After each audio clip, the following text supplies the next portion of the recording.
ভালো থাকলে আমি খুশি, মানুষের জন্য করার চেষ্টা করছি। দেশটা ভালো থাকুক। জি ভাই, আমি গেলে তো দুঃখ নেই।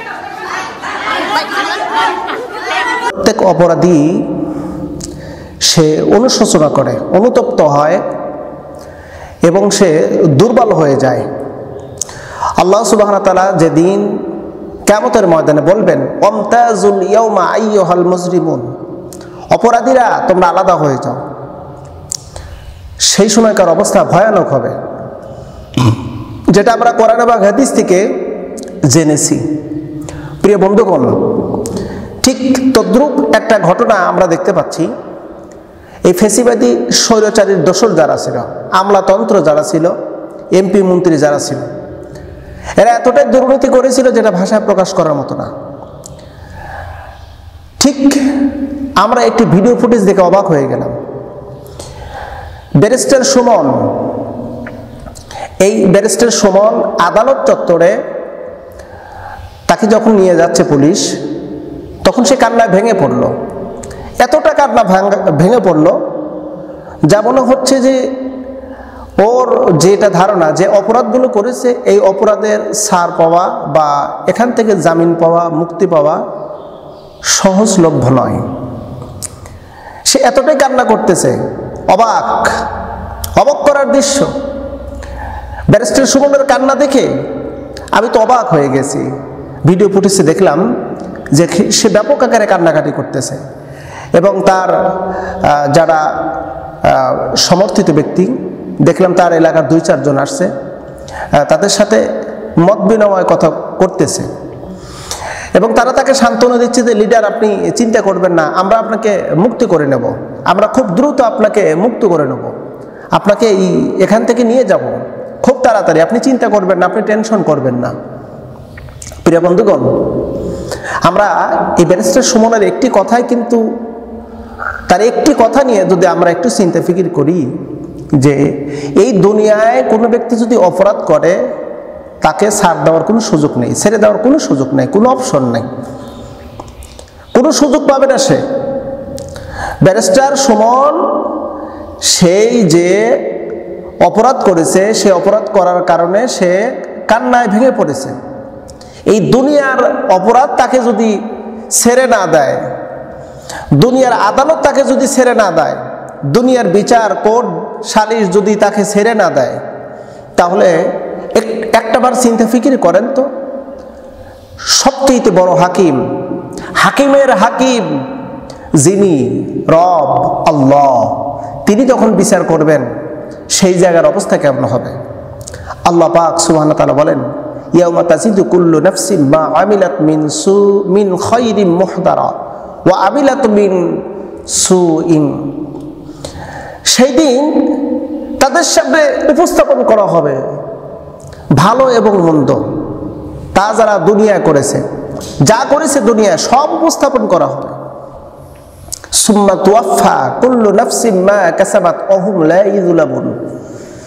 এবং আল্লাহ পাক বলেন, পৃথিবীতে যা অর্জন করেছে সবগুলো তার সামনে দেওয়া হবে, তাকে পুরোটা দিয়ে দেওয়া হবে, এক বিন্দু জুলুম করা হবে না।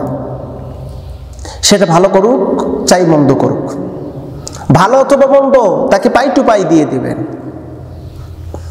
প্রিয় বন্ধুগণ, একটি কথা বারবার স্মরণীয়, তা হলো এই ফ্যাসিবাদীর দোসররা যারা ইতিপূর্বে দেশটাকে নৈরাজ্যতার দিকে ঠেলে দিয়েছিল, ভিক্ষুকের মতন অবস্থানে নিয়ে গিয়েছিল, তারা ছাত্রদের বিপ্লবে, এই ছাত্র আন্দোলনের মাধ্যমে তারা সবাই পতন হয়েছে, পলাতক, দেশ ছেড়ে চলে গেছে, কেউ দেশের মধ্যে ঘাপটি মেরে বসে আছে আড়ালে। পরপর আমরা যেগুলো দেখতে পারলাম, অসংখ্য এই ফ্যাসিস্টের এমপি মন্ত্রীরা হাজার হাজার কোটি টাকার দুর্নীতি করেছে, মানুষ গুম খুন হত্যা। সবচেয়ে নেককার কাজ হলো তারা এই বৈষম্য বিরোধী ছাত্রদেরকে, শত শত ছাত্রদেরকে তারা মেরেছে। অনেক ছাত্র পঙ্গু হয়ে গেছে, চোখ নাই, হাত নাই, কারোর ব্রেন শূন্য, হাসপাতালে এখনো রোগশয্যায় শায়িত। এত বড় বড় অপরাধ করেছে ওরা, করার পরও তারা কেমনে, কিভাবে মুক্তি পাওয়ার আশা করে? কিভাবে মুক্তি পাওয়ার আশা করে? প্রশ্ন যদি করা হয়, প্রশ্নের জবাব দিতে তারা ব্যর্থ, জবাব দিতে পারবে না। এত বড় বড় অপরাধ করার পরে কেমনে তারা মুক্তি পাওয়ার আশা করে? ব্যারিস্টার সুমন যে বিষয়টি লক্ষণীয়, যদিও ব্যারিস্টার সুমনকে নিয়ে কেন এত কথা, তার কারণ হলো সে প্রকাশ্য ছিল একটা রূপ, ভিতরে আর একটা রূপ। প্রকাশ্যে রূপ ছিল তার সাধু, প্রকাশ্যে রূপ ছিল সে একজন সুন্দর একজন ব্যক্তি, সমাজ সংস্কারক একজন ব্যক্তি, মানবতার ফেরিওয়ালা একজন ব্যক্তি, আর ভিতরে ছিল একজন মানুষরূপী শয়তান। তার দ্বারা এমন কোনো ক্রাইম নাই যা হয়নি। আমরা যতটুকু জানি, ইয়াবা সম্রাট বদি ছিল, বদির সাথে তার একটা ভালো সুসম্পর্ক, ইয়াবার ব্যবসা লেনদেন করত।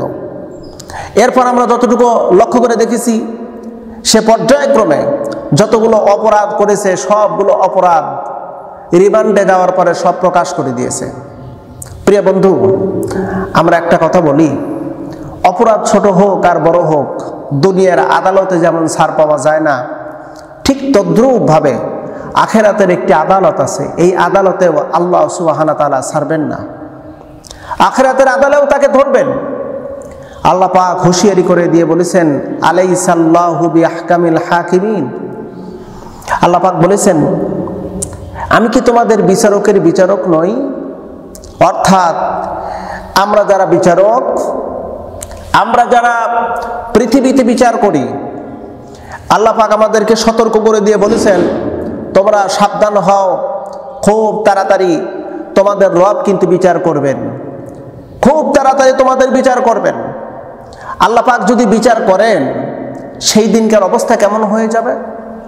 লোমহার্ষক, হৃদয় বিদারক, এমন কঠিন পরিস্থিতি হবে যেটা কেউ কখনো কল্পনা করতে পারেনি। আল্লাহ পাক ধরবেন। আল্লাহ পাক তার রাসূলকে বলেন, ইন্না বাতশা রাব্বিকা লাশাদীদ। ও নবী, আপনার রবের পাখরাও কঠিন পাখরাও। আপনার রব যখন কাউকে ধরবে, ছাড়বে না। রব যদি কাউকে ধরে, তাকে আল্লাহ পাক ছাড়বেন না। প্রিয় বন্ধুগণ, আসুন আমরা অন্যায় অপরাধ থেকে নিজেদেরকে হেফাজত করি, অন্যায় অপরাধমূলক কাজ থেকে নিজেদেরকে সংযত রাখি।